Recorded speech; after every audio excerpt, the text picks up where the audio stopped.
Magandang gabi mga kamaritas. Samahan niyo ulit ako sa pag-ulam natin ngayong gabi. Eto, mag tofu sisig ako ngayon mga kamaritas. Tofu sisig with pork mushroom. Yan.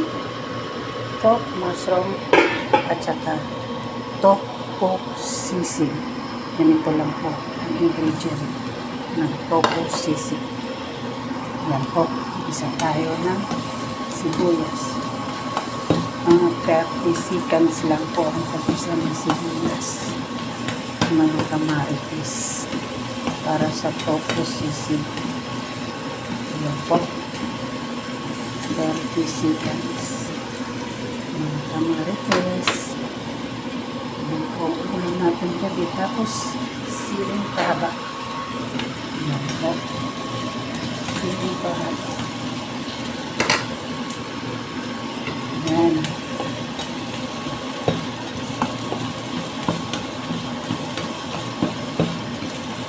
Yan.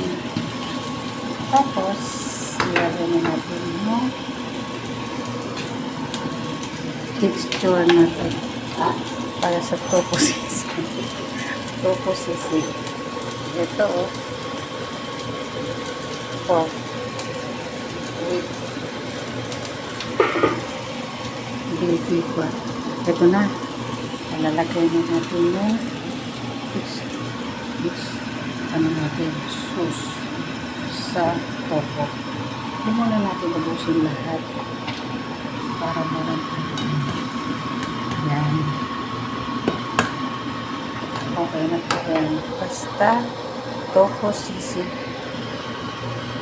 with pork and bell pepper sa puno. Thank you po.